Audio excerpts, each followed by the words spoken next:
Hey everybody, and welcome to the 49th week of the Free Assange Online Vigil. My name is Andrew Smith, and I am joined today with my co-host Steve Poikinen.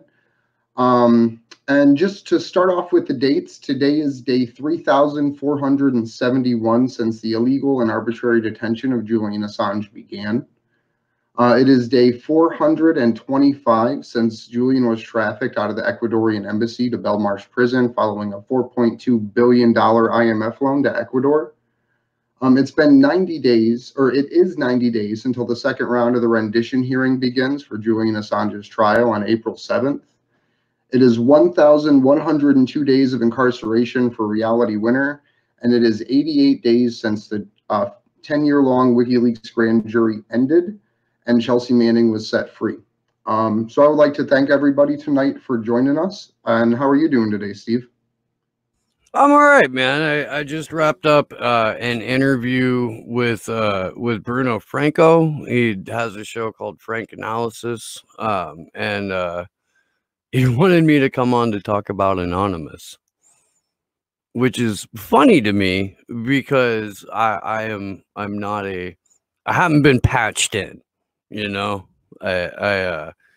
But I guess because X has been on my show and I just had Mark Lubers on over the weekend, he thought I could answer some questions about Anonymous. So that was fun, and I'm looking forward to when that comes out. And when it does, you should go watch it. That's awesome. So one thing we have going on, we put out a GoFundMe to help us do the second round of the protests in DC come September. So far, we've raised about $800, plus the couple hundred we have in super chat donations from the last little while. So I just want to say thank you to everyone that donated there. And I'll drop that link in the chat. And if everybody could, please share this around. We have a lot of people that have donated and helped out already. But getting this link out and getting it circulated makes a big difference because there's a lot of times where maybe you can't donate, but sharing the link, someone else in your feed can. So just take a moment and put that out there for the world to see maybe there's some other people that we can pull into the protests and help them grow. I was just dropping the link in my chat too.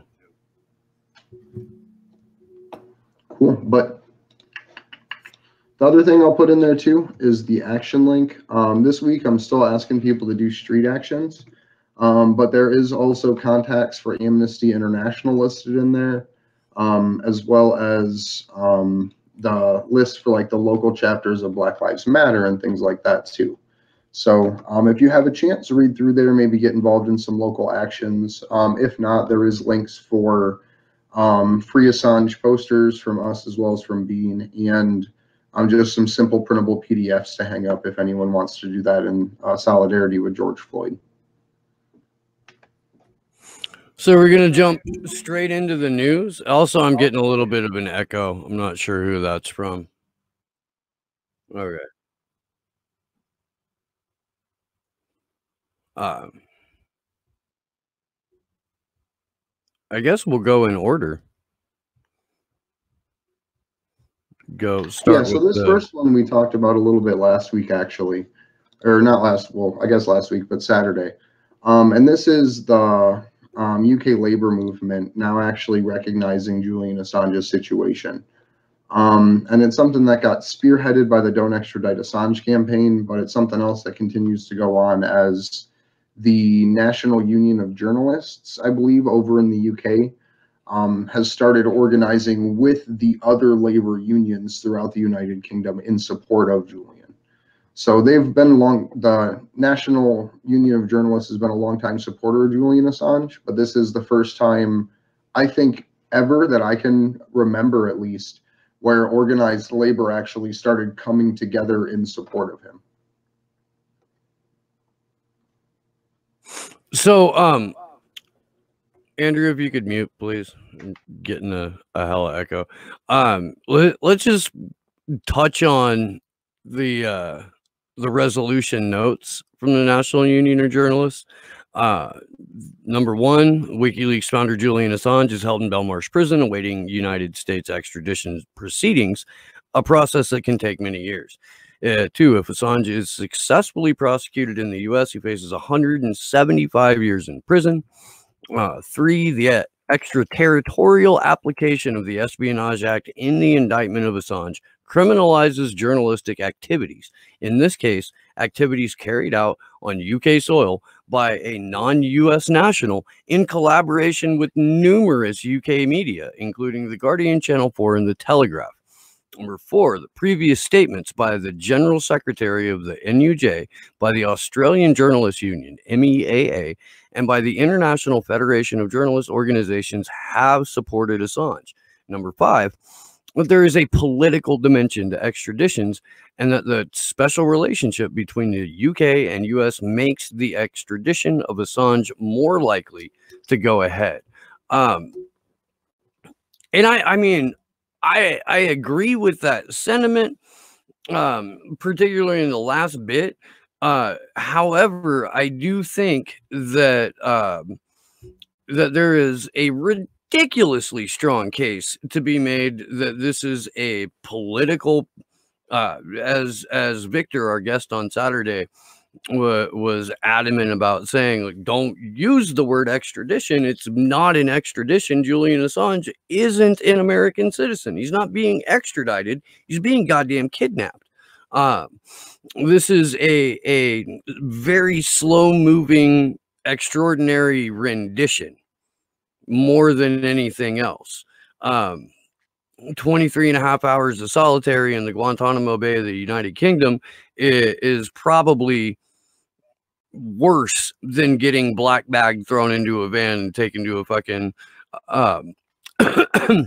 another torture facility, because that part you get over with quicker. You know, we're talking about a decade almost of this. And on top of it, the prison at this point isn't even functional. And that's something that we've seen come out multiple times. So there's been at least 2 people that have died inside of Belmarsh from COVID-19. There's been hundreds of staff that have called off. And in phone calls that Julian's had with people on the outside, he's literally said the prison's basically shut down. So we know, given the situation, that he's essentially placed under special administrative measures right now in the United Kingdom, but it's just called something different. Yeah. And I think that we should do one more show on the special administrative measures coming as we get closer to the hearings. Did you want to go through the entire thing, or just put the link put the link of their press release, the National Union of Journalists? We can just drop the link in at this point. And the thing that I'd like people to do is use this to share with other groups, to show them, like, hey, this body of organized labor is active and actually doing work for Julian. What can we do? What can your group do? Or a way to get other politicians and figures to sign on board with it. So this is a really good resource to have to send out and circulate. Yeah, it's funny. I was just talking a little bit in the interview that I just gave about Jeremy Hammond, and we have a couple of videos that were posted by the Support Jeremy Hammond Twitter page, which, if you're not following that, you probably should be. Jeremy Hammond had arranged to have a couple of his video calls recorded by the Support Jeremy Hammond Commission. So I guess we should probably pull those up. How y'all doing? It's Big Jerm. We're live from Great County Jail. This is one raggedy ass dump. Let me tell you about the food that they be serving us here. This is the breakfast tray. All right, so we got some grits, right? We got some peanut butter.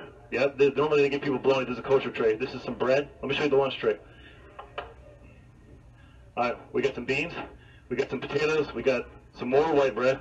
And we got some cakes, right? The dinner tray, just kidding, it's not a tray. It's actually just a cheese sandwich, 4 pieces of bread and cheese. They give us the same food every single day.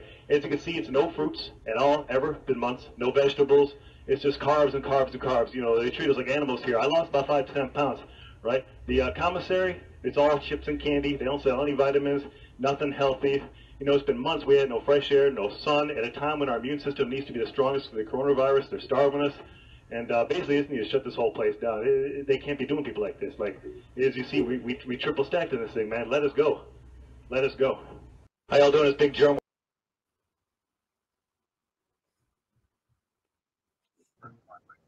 Now let's hang on real quick, because this is something that I mean, I think it's fairly common knowledge that they serve crap food in jail, but why they serve crap food is to get people sluggish, to make sure that all you're digesting are empty carbs, to make sure or tons and tons and tons of sugar.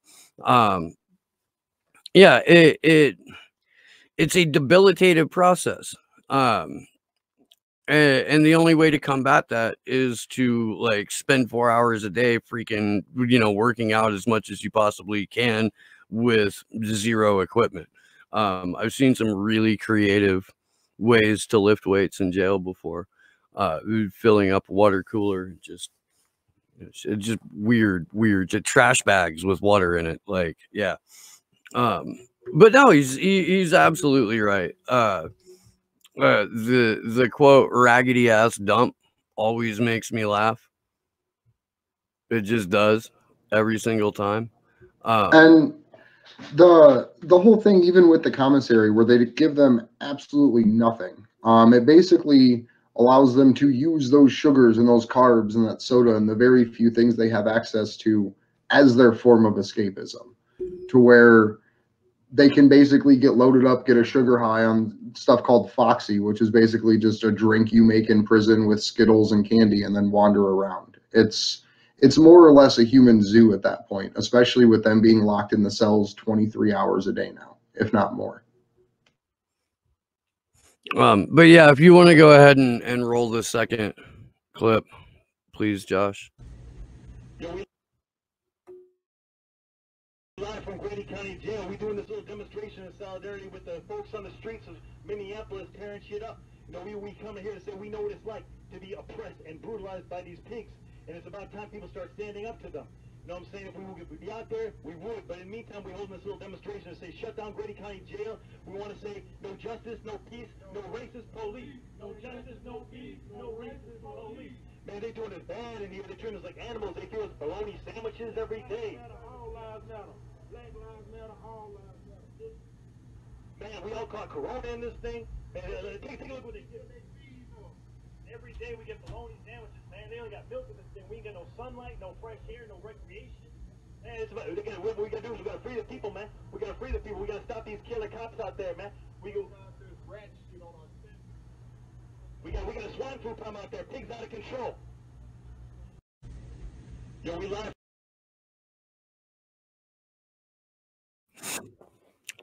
That's funny. We got swine flu out there. The pigs are out of control. According to Mean Panda, one of the Seattle precincts was abandoned yesterday. That's just nuts. We I'm should just maybe glad they can put out messages of solidarity, that they're actually allowed in prison still, Jeremy and the people around him, to know what is happening in the news, because a lot of times they restrict access to information inside prison. So at least they get the very little bit that they have right now. Yeah, and I mean, you can draw inferences based off of the crap that you see in, you know, print media or legacy or mainstream media. You, I think we should talk about like how organic. I mean, you went to the one in Cleveland. Like, how organic are these real? Like, is there a nefarious hand that is in play, Andrew? Or so it felt like security theater, so to speak. Like there were certain members of the police that would provoke responses, like the people shooting the gas grenades and the concussion grenades and all those kinds of things, the people with the paintball guns. Then there were the people with the boots in the crowd that were the ones picking up the grenades, throwing them back into the police, and then starting chants as they were cheering. So it felt, not that it wasn't a real issue, and the majority of people weren't there for real things, but in Cleveland it felt very controlled and contrived and like designed to make a photo op more than an impact. Because if you have a protest or a riot like that, that is a spontaneous outgrowth of an event. It doesn't happen just in front of one building. It happens across the city with different groups and different marches all coming together. So it just felt, I don't know, like puppeteered or contrived in a way. Yeah, I want genuine change. I want a completely different system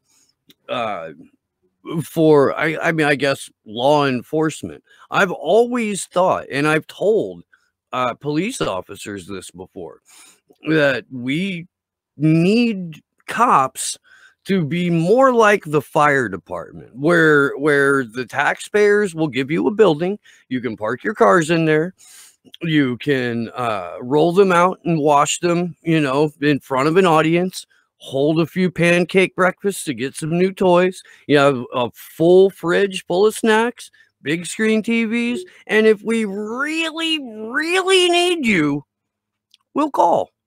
But otherwise, stay the fuck in that building. And that, I mean, look, as long as you had some sort of recourse for habitual cop callers that waste time and resources, that'd be a lot better than an organization that has its roots in slave patrols that is so heavily fucking militarized, it looks like goddamn RoboCop when they roll out.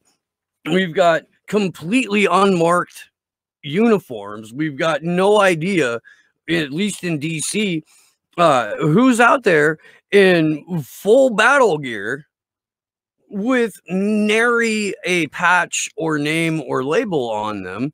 There are protesters that are being thrown into unmarked vehicles and taken away. Nobody knows where the fuck they went. They're just gone. We because Mean Panda told us, like, at least last week in Seattle, they weren't giving people that had been locked up during the protests access to a phone call or a lawyer. None of that shit. All communication had been cut off. I guess the draconian measures that have been taken are entirely expected, but that's because the Democrats in the mid-90s joined with the Republicans to make the U.S. the largest fucking prison system on the planet. And now, nearly 20 years later, 25 years later, my bad, we're seeing the direct impact of a quarter century of militarization, of just asinine and ridiculous laws. And none of this is new either.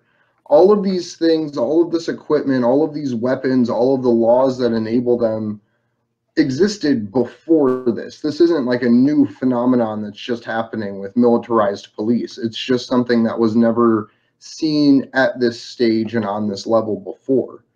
And that's the part that worries me the most, is you see this legislative and legal infrastructure built for medical martial law in response to coronavirus at the same time that there's this mass civil unrest going.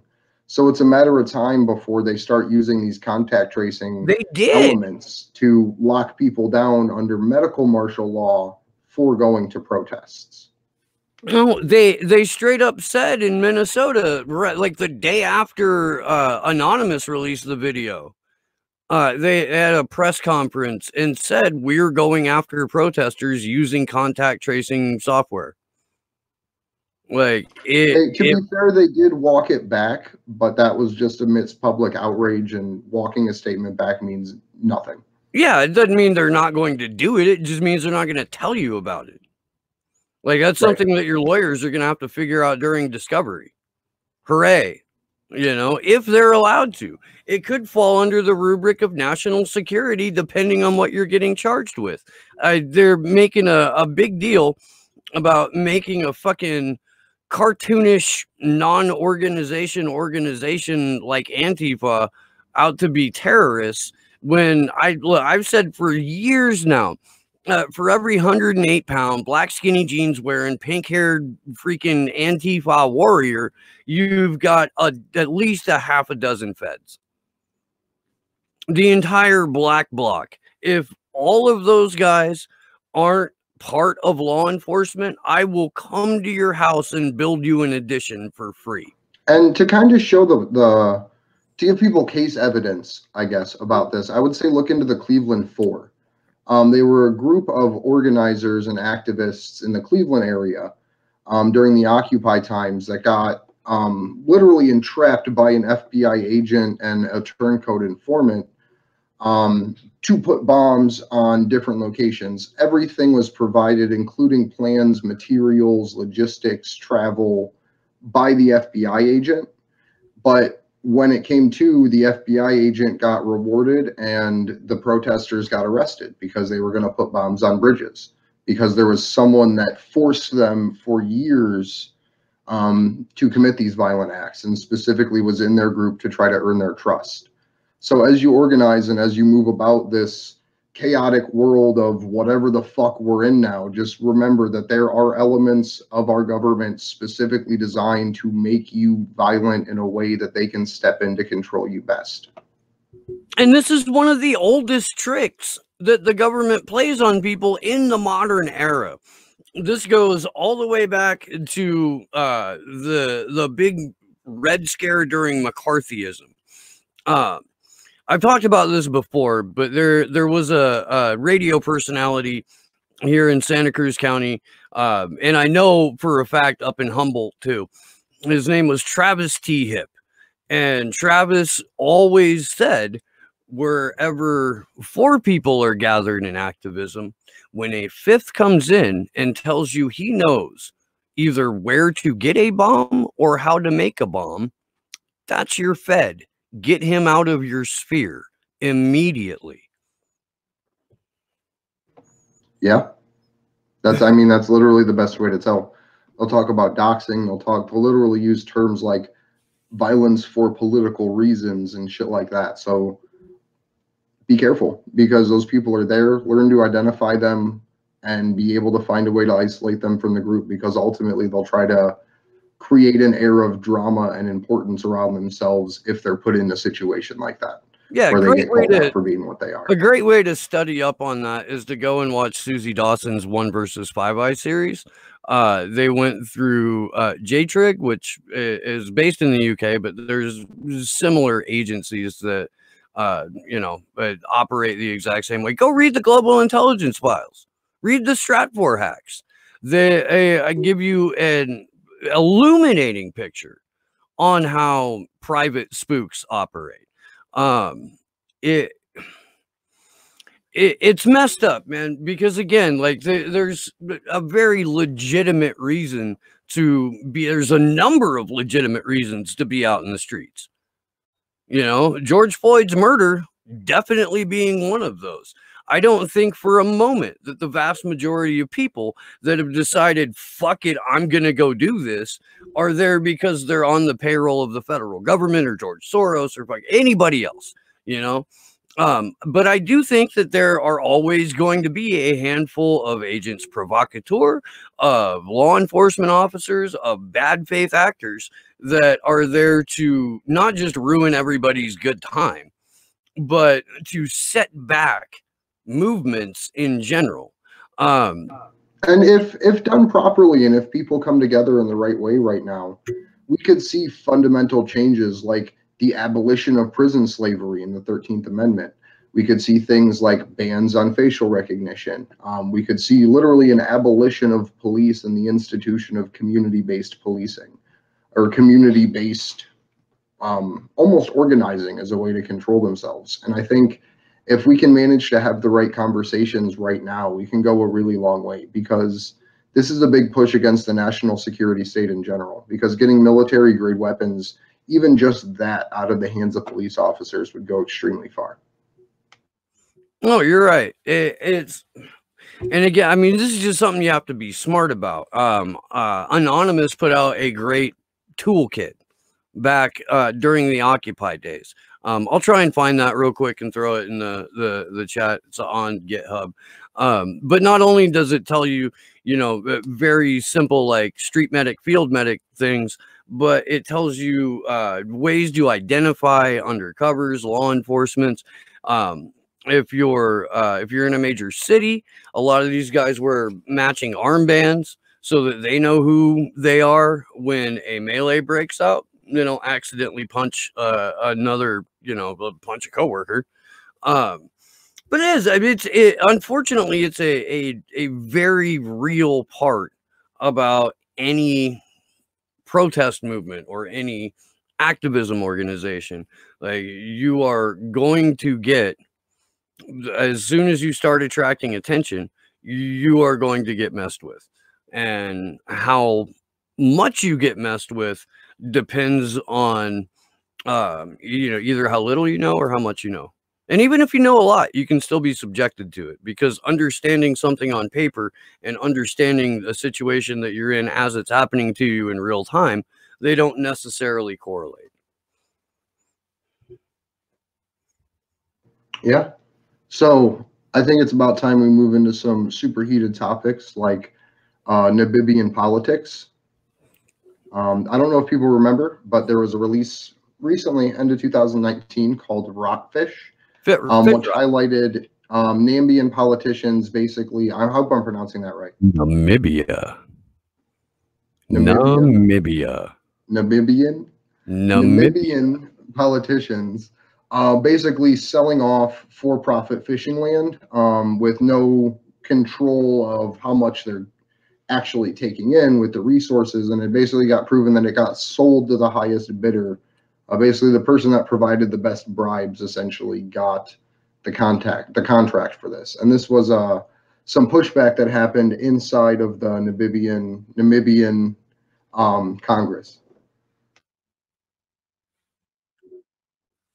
Okay, and then I have a question in my chat that I would like to address. 4 billion. The opposition lawmakers particularly took issue with the president using the phrase so-called when referring to the fish rod corruption scandal involving former cabinet ministers. You may recall that long before the so-called fish rod expose, during the February 2018, I requested several cabinet ministers.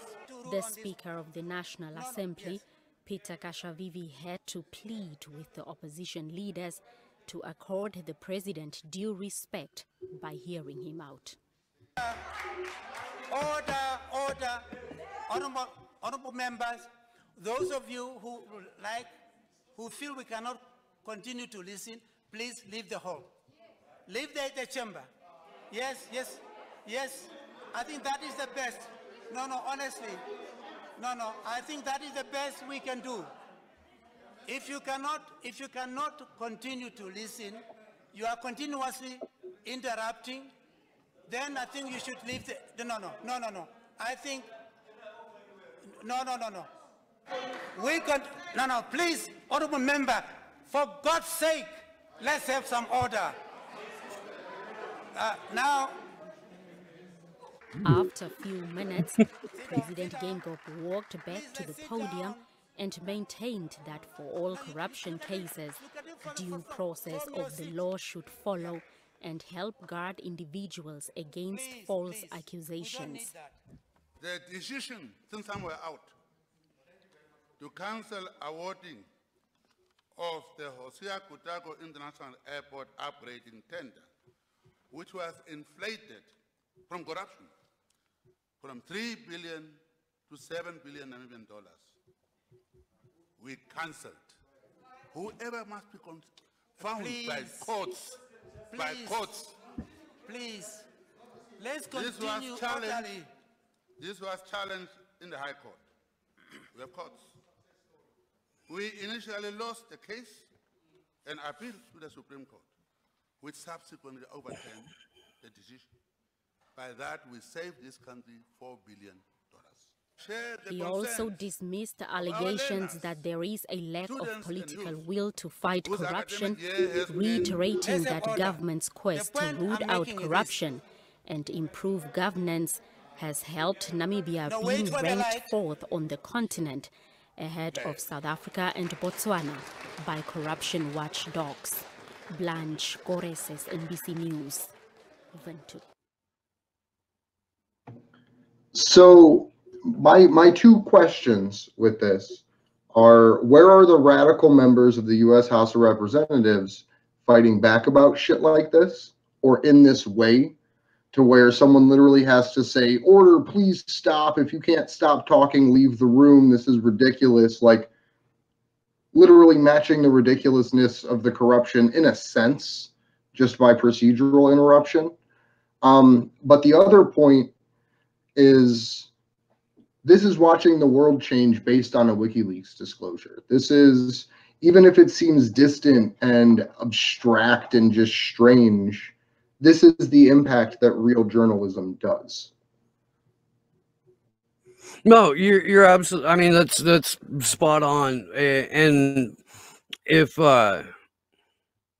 only there were people in the West besides Chris Williamson, and occasionally, maybe performatively, maybe legitimately, Tulsi Gabbard,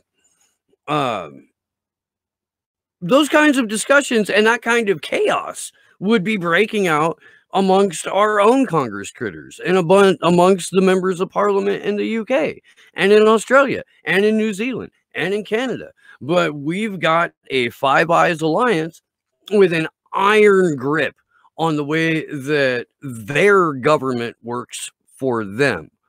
We are hopefully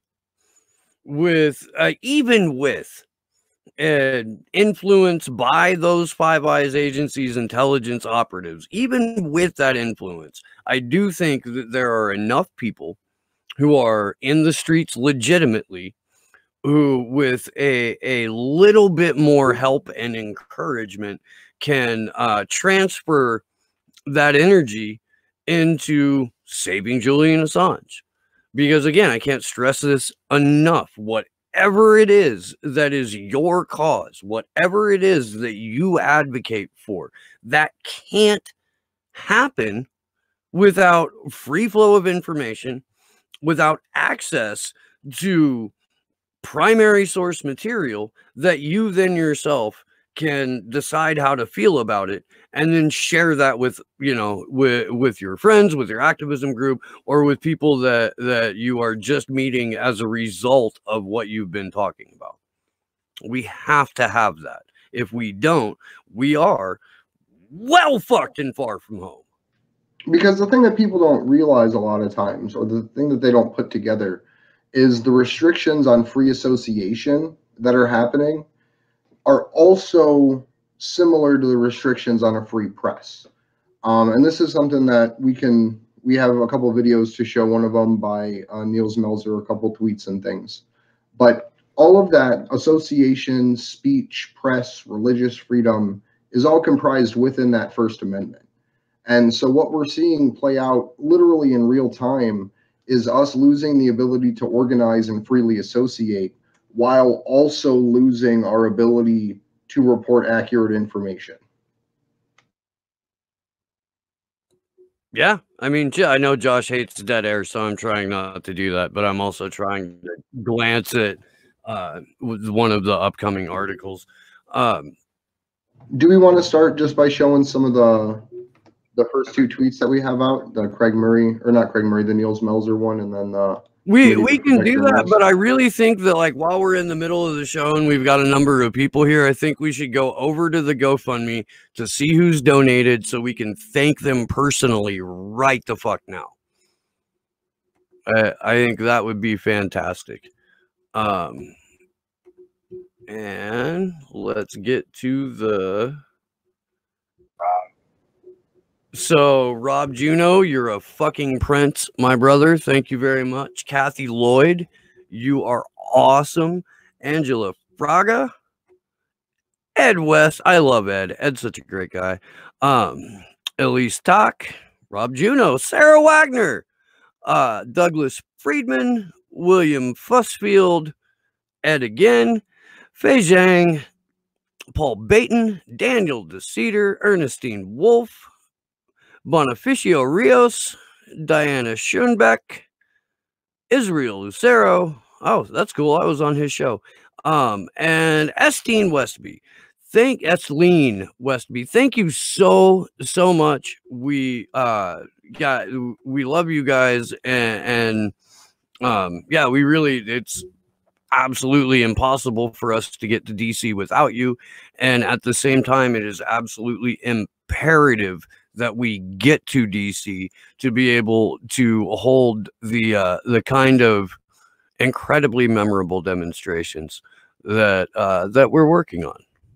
So thank you guys again very, very much. Bottom of my heart, I'm humbled and blown away, and so very appreciative. But the other three too, just to finish it, because there was a couple that came in when we first launched it. We have Misty Winston, Charlene Wessel, and Tony Clay as well.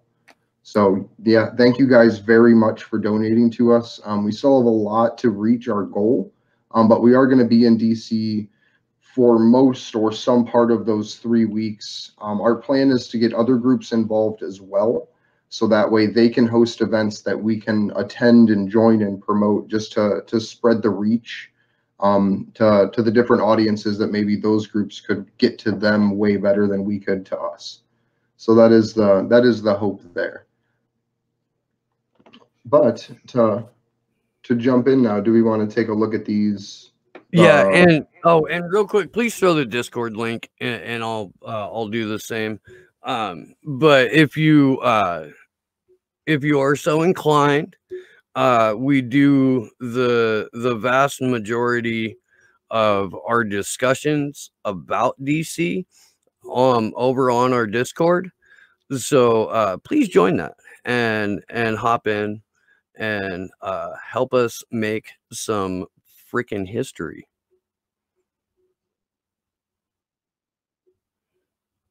Yeah, we can get into the video now.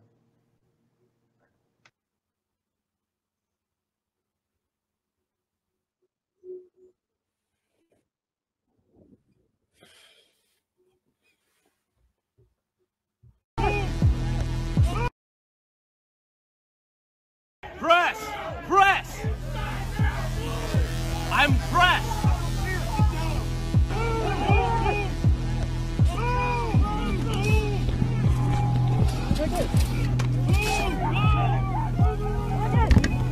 Exactly what it looks like. We're just staying safely. Oh. Whoa. Oh. Amelia, can you hear us? Amelia, are you okay? Or your cameraman? I was lining up a photo, and then my world kind of exploded. I immediately realized that I'd been hit in the face with something. There was too much blood I couldn't see. I just closed my eyes and started yelling, I'm pressed, I'm pressed. And so we walked away. I'm sorry? You're under arrest. Okay. Do you mind telling me why I'm under arrest, sir? Why am I under arrest, sir? We're going to end up in a place we don't want to be here if we're not careful, Katie. So, damn it! Just move out of there as quickly as you can. We got plenty of time here. Are you okay? I'm getting shot! I'm getting... Katie, are you okay? Rubber bullets, rubber bullets! Who were they aiming that at? Nice shooting at the photographer. At us, like directly at us. Directly. Why are they doing that? He's shooting at our crew. I don't know. Do they not know that obviously they see the camera? I am pressed. Please.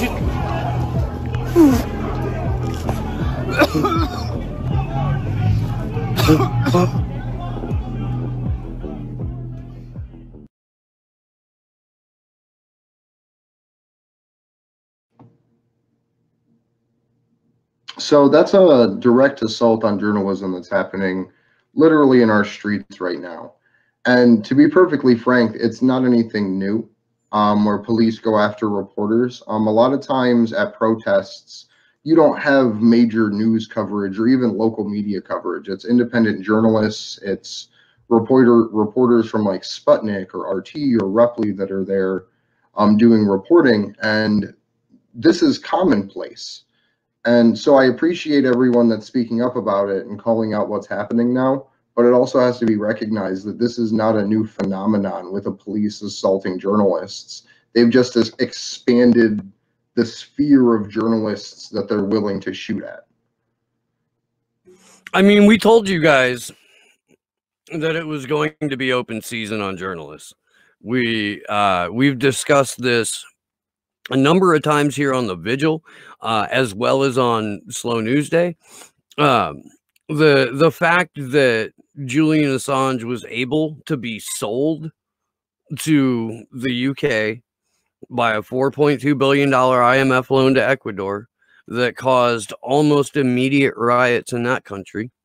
The fact that he was sold and locked away in the Guantanamo Bay of the United Kingdom was the green flag for open season on journalists. And this is played out globally. It's just now starting to resonate in the consciousness of the American public. Hey, they're doing reporters wrong. Well, what the hell is that all about? And then that's honestly a fantastic segue in a tragic situation where, you know, a human being had to be injured, or at least in one case killed, in another case blinded, for doing journalism. That's a great way, in a tragic fashion, to talk to people about Julian Assange. I gotta walk this back. I gotta walk backwards a little bit. There was a specific question in my chat from Joy Wilder, and can anyone shed some light on the police shooting by a group amassing weapons in Ben Lomond and on Jameson Creek? What's the word on the street? So real quick, Saturday, on a road that one of my best friends in the world lives on, there were two guys, one active duty Air Force, who had stockpiled a bunch of homemade IEDs and a fuck ton of weapons in this white van. Just a few days before, they think the same white van was seen fleeing the scene in Oakland from where another cop was shot. What happened was somebody looked in the van. I was parked on Alba Road, Joy, not Jameson Creek, although they do kind of connect if you take Empire Grade and go all the way up and around. This is real inside baseball right now. Spotted the van on Alba, saw that it had a crap ton of weapons in it, called the sheriffs. Sheriffs come out. Homeboy that's active duty military unloads on the dude with a shotgun after ramming his vehicle, and then goes and steals another car. His partner steals a different car. They take off. There were 3 locals here who managed to disarm and tackle and hold the dude who was active duty Air Force. I believe both of the people are now arrested. One cop dead, one cop shot. And this is supposed to be an act of retaliation against the police that was going to get spun as Antifa. That's no longer the case because they didn't make it out of Santa Cruz County to a larger protest event to where they could do more harm to more people. But that's because I just want to say that person's fucking insane. The person that's literally going around indiscriminately killing other poor and working people is fucking stupid. I just wanted to throw that out there. You can continue, Steve. To add, so I was actually driving right by the road when the second round of sheriffs showed up. In the span of me going from Ben Lomond, California, which is a town with like 1.5 stoplights, to Capitola in Santa Cruz, right outside Santa Cruz, beach town, whatever. In that amount of time, 40 minutes max, I saw no less than 120 cop cars. They had cops down from San Francisco up from Monterey, Watsonville, SWAT, bomb squad, MRAPs, like everything they threw at this. And the weird, like, I don't know, it's not a positive, but it is an unexpected bonus, is that I got to see every goddamn undercover cop car on the road, not just in my county, but in like the next 3 neighboring counties. I now know what those undercover cars look like. It's fucking like, but my kid was with me and he was counting them. He lost count at like 108. Got distracted. Just a ton of police. And I don't know, who knows if they had friends or not. I don't. It was fucking crazy though. Oh, I'm getting yelled at for where is the GoFundMe. I'll throw that link in the chat right now. Sorry. I had already put it in the Action for Assange chat too. But to hop back into it, could you pull up the thread by U.S. Press Freedom Tracker, Josh?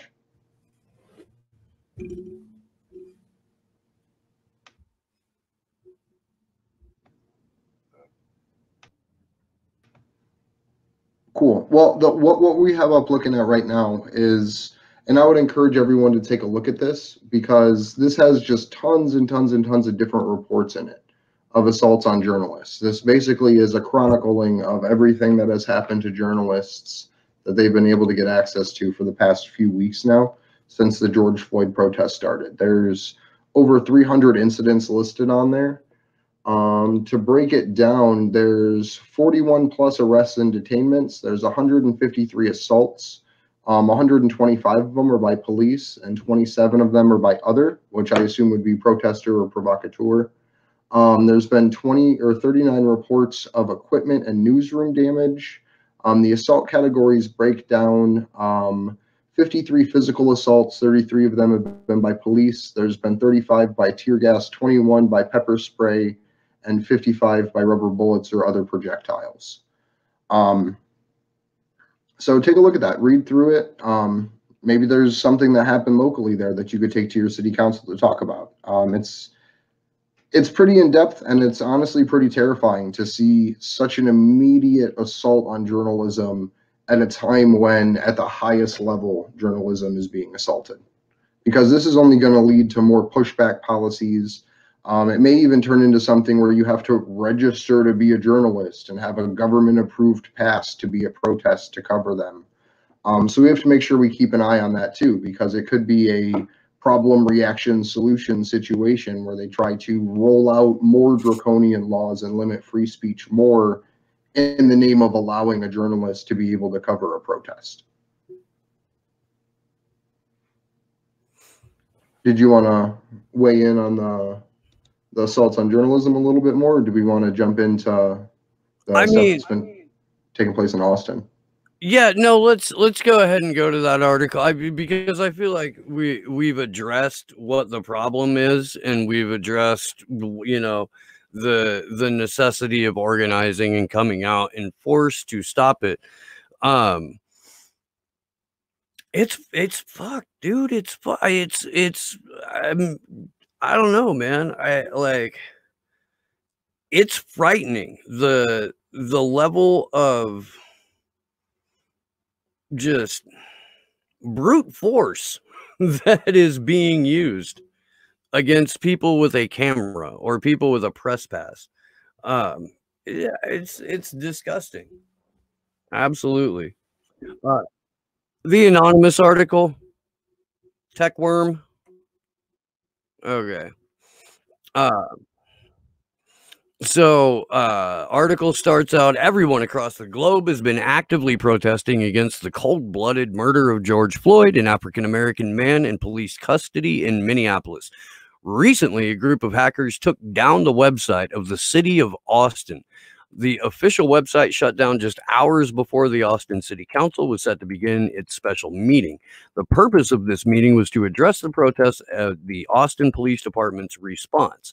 According to the hackers, namely Anonymous, they took this action after Austin police shot in the head a 20-year-old black guy, and he is presently in Who wrote this?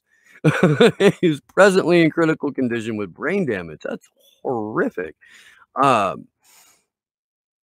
mentioned above, the City of Austin's website went offline early Thursday morning. The City of Austin told KVUE all they know at this point is that they're seeing a high volume of web traffic, and IT employees are working to fix the issue.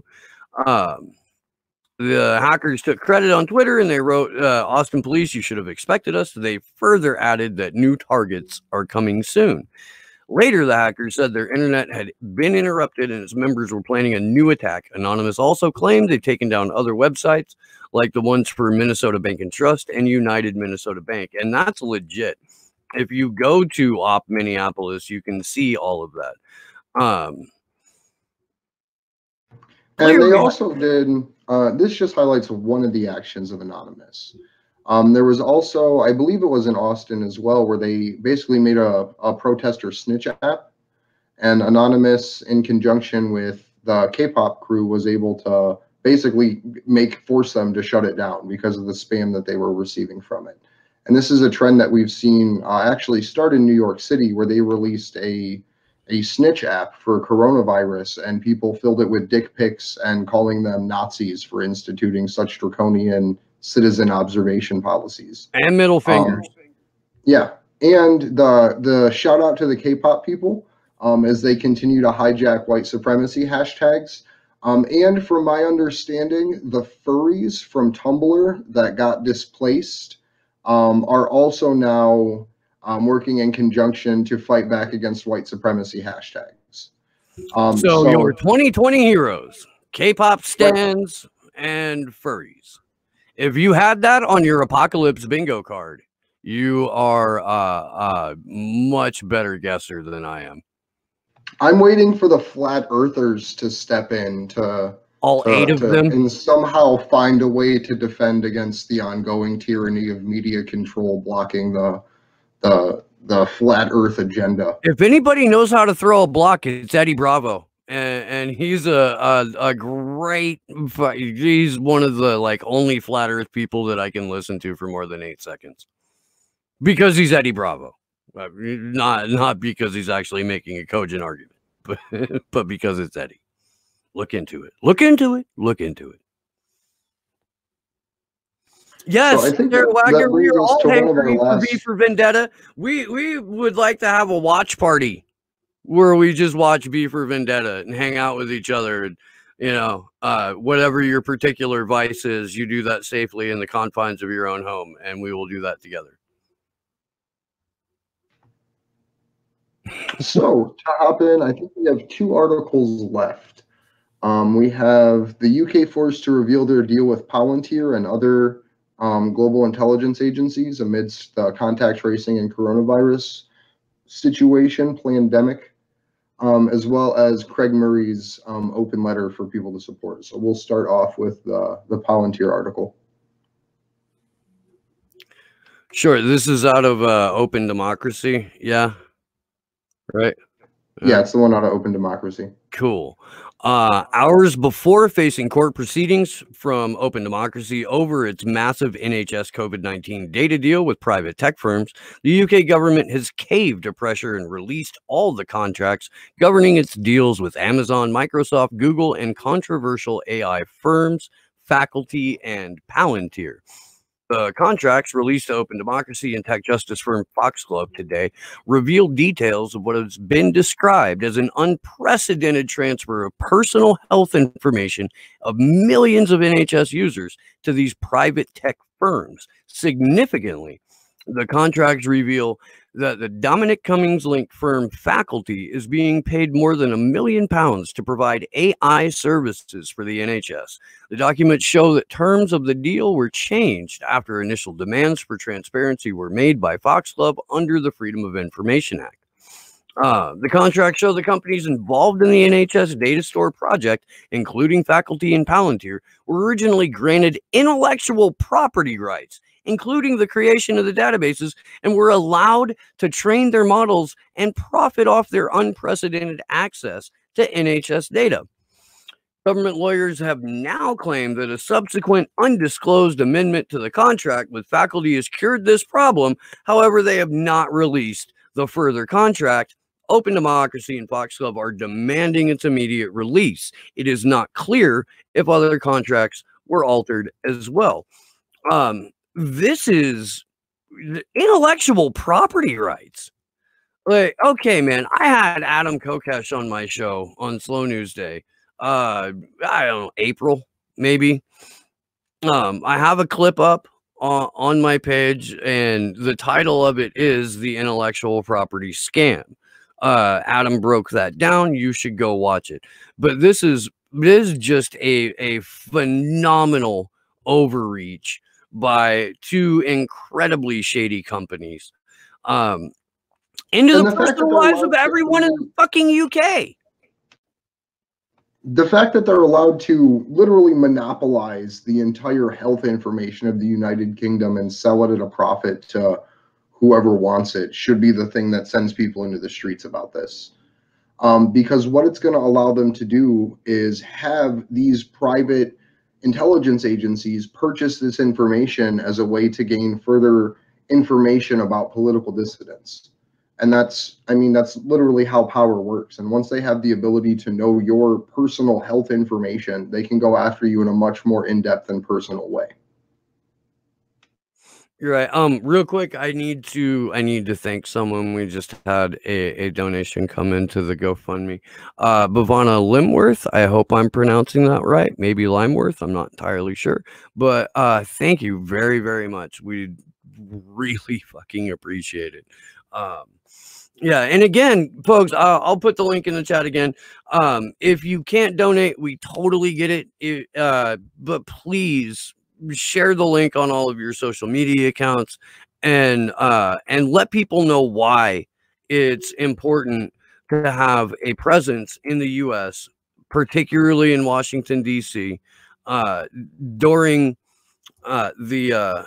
the hearings for the potential extraordinary rendition or kidnapping of Julian Assange to the United States for being a publisher and doing journalism. And just because I like that term rendition, just to define it for people, if you Google it, they'll give you options on how the word is used. And in the political sense, what a rendition is a basically a fabricated legal proceeding to allow the removal of a person from one country to another, to allow them to be interrogated under less laws. So basically moving political prisoners from one place to the other so that way they can be tortured more. And I think that fits this situation absolutely perfectly. Yeah. Yeah. The exact same things that we've been doing overseas, mostly to brown people, because that's how the U.S. rolls, are now happening to journalists, multi-award-winning journalists, for publishing war crimes. And just as an example of that, it kind of is a good segue into our final little talking piece here, which is the situation revolving around Craig Murray. This is something that we've talked about. It's been an ongoing and evolving situation over in the UK for about 2 months. The information got released about his trial at probably about 2 weeks before Julian's, what was supposed to be his rendition date, which was the beginning of May or middle of May. On June 10th, Craig Murray is going to his first trial for literally the crime of journalism. So we are standing in solidarity with Craig as he has to go into this brutal situation. For the people that aren't aware, during Craig's trial, or during the actual reporting of it, when they were presenting evidence, they actually cited Craig's work for Julian's court case as one of the reasons why he is a prolific journalist. So they're not even disguising the fact that they're going after him for the fact that he does political and national security court reporting. They're literally saying this guy wrote a wonderful piece that got resonated around the world. They literally cite him as one of the most prominent journalists in Scotland, I believe, and say because of this work, he's going to be put on trial for this other charge. So I think that that's super important to highlight, is his work on Julian, to me, is the reason that he is targeted. And it is through this other avenue, which he has shown is bullshit multiple times, that it's allowed to happen. And it was one of those things that he saw coming. He was warning his readers, you know, because I'm reporting on this, I am, you know, up for being arrested for it. It's honestly, so yeah, I'm gonna throw the link in my chat here, and if you can, oh, there it is. Thank you, Josh. But yeah, go ahead and sign the open letter. Do that. It can be intimidating to, you know, the sort of spineless, feckless careerists in government when they see an overwhelming amount of names coming at them from all over the planet. And this Craig Murray's situation is as much about press freedom in the UK as Julian Assange's situation is about press freedom globally. Because basically what they're saying, and which is legal precedent in the UK, is that you cannot report on an ongoing court case while under gag, or you can't provide what's called breadcrumbs, which is basically allowing people to identify certain situations and persons of interest that aren't otherwise named in the court proceedings. So those, and I believe all of that gets put into a contempt of court charge for violating the court reporting laws. So June 10th is Craig Murray's date that he is going to face his first round of trials for the crime of journalism. So share that, stand in solidarity with him, try to get other people to support him, because it's pivotal. If we can't have Craig Murray at Julian's court case covering it as well as he did last time, we're going to lose a big player in the game of actually proliferating information about Julian Assange. 100%. Keen James in the chat. V for Vendetta is happening in America right now, almost like the movie is about 2020. Bro, I said it back in February. Well, maybe like the first week of March. That we're living the real-time prequel to V for Vendetta. And look, man, I wouldn't even call it the prequel. I would literally call it the entire movie at one time. Like, we're literally at the point now in the film where all that has to happen is the little white girl gets shot and the entire country stands up and protests and waits to see the police's order if they're going to kill them or not.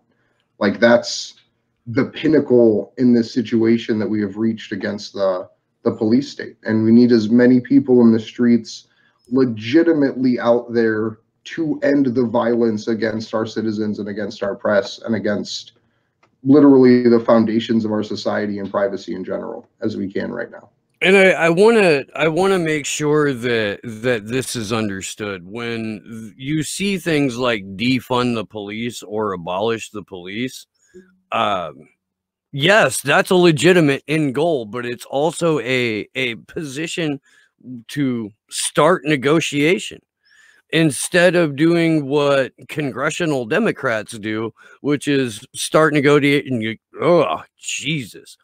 Start negotiating from a position of weakness and then triangulate and move further to the right. You start with what you want. I don't want this police force nationally to exist the way it does. Defund that. Get rid of it. Let's find a way to where we can have community programs that work to, you know, help either prevent crime or to get legitimate criminals.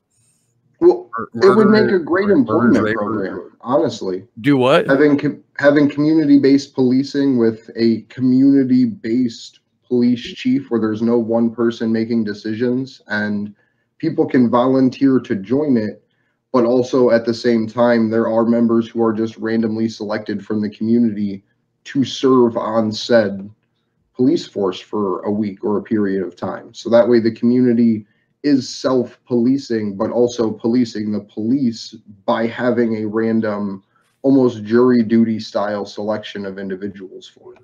And then you pay them. Yeah. Michael Parenti said that some people think the police exist to help solve crimes and to keep you safe. And this is wrong. The police exist to protect private property and to enforce laws without considering the implications of those laws. And that's where we're at. I mean, you know, the modern day police department has its roots in slave patrol. We've militarized them heavily.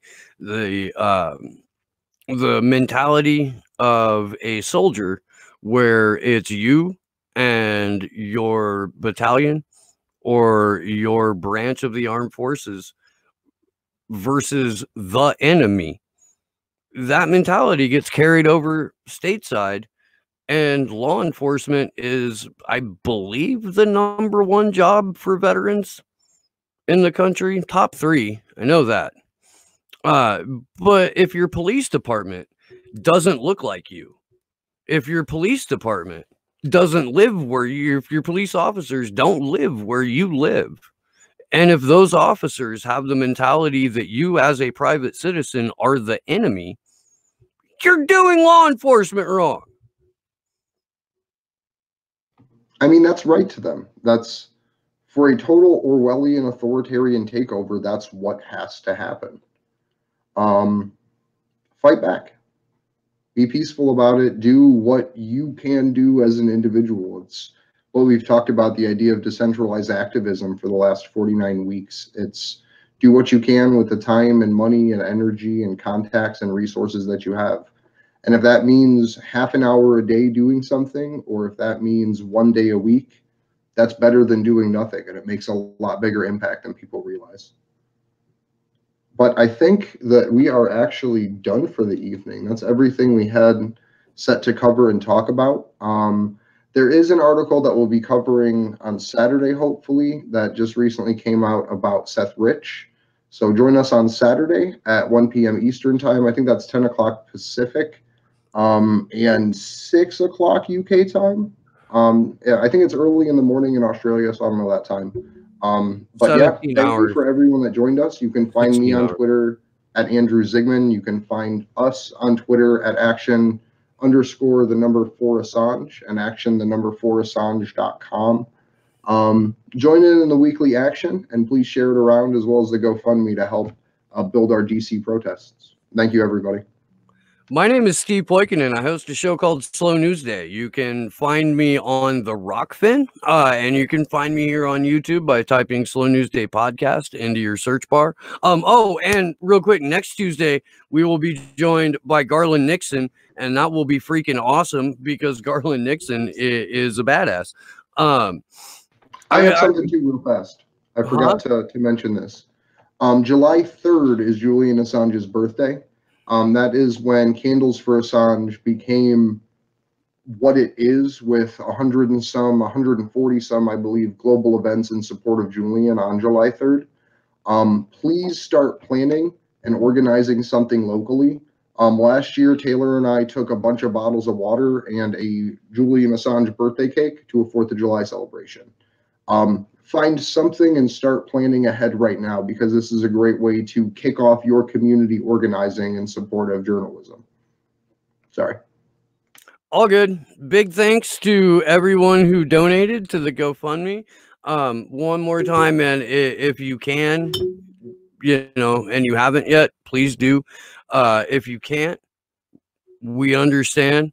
And please share the links. I would like to thank the Meme Panda for graphics, and I would like to thank Sleepy Josh on the 1s and 2s. Andrew, you fucking rock, brother. We will see you Saturday. And yeah, good luck to us all.